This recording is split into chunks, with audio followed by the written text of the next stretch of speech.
Sisendlini kamoya uSihlangu Dlodlo nangu ubaba uzositsho igama lakhe ngubani lothu yini emulini lingazitsho baba. Mina nguNkosana Dlodlo, umnewabo kaSihlangu. Baba sikhulumisana hlana ngenhlupho lezo kuthiwani ke wenze njani uDlodlo?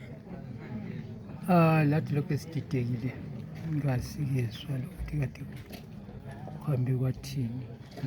Bekumele ukuthi mayisithola umbiko we-postmortem report namhlanje, kodwa khanya bayidlulisele kusasa. Lokhu esisemnyameni asikwazi ukuthi kuhambe kwathini. Ebenjani umfowenu? Ungathi bengumuntu enjani ngombona ungazi wakho? Ube ngumuntu wabantu, uSihlangu engakhethi muntu, ezwana lo muntu wonke, ngomncane ngomdala ngotheni, bonke bebangabangani bakhe. Ungatshele-ke balaleli ukuthi uchiye bani njengoba ukhona umfowabo, uchiye bani lo bani? Uchiye unkosikazi wakhe labantwana abathathu, amajaha amabili, lentombi eyodwa. Abazukulu yikho ngelasiqiniseko ukuthi sebangayi, kodwa ngiyakwazi ukuthi kulo mzulu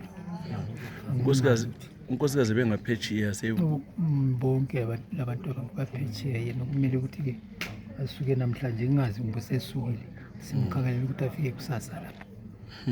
Ngithemba ukuthi labantwana labo bazalandela, kodwa ngangikazi sikahle ama-details apheleleyo. Ungasitshela ngoHlangu ebehlala yedwa? Kusenzakala lokhu khanya endlini eyedwa. Bathini umndeni wonke? Badabukile kakhulu alo? Njengoba ngitshilo ukuthi ube ngumuntu othinta phose wonke umuntu. Akula muntu othi ekhuluma ngakho angahlengezeli inyembezi kumbe angaqinisi lilo.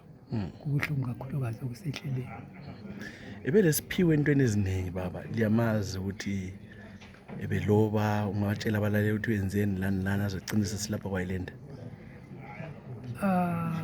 Sihlangu ube lesiphiwo sakhe yedwa.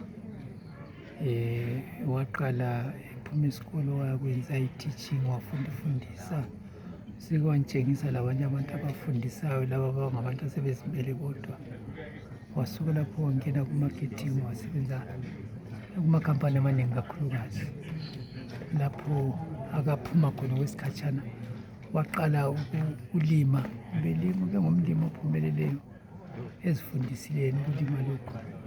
Njalo kweze-arts lezi ube khona kakhulukazi, eyithanda into ye-arts leyo. Ngibona lakumakhosi wakwaba yingxenye yakhona. Belabo Muyi, ukhonti lo wasemlandeli. Lakhona phana esakho umuzi wakhe eSalas, lapho esiphileni ngemva kwesiphungweni. Ube sewuqalisile i-drama club yabantwana ebafundisa. Uyibona nje into yakhona isibukeka isiphakama. Pho nangu sehambile, setshinto eziningi zilenga. Baba, sikhala lani-ke sizawusizi, siyabonga kakhulu eDlodlo. Ngibonge.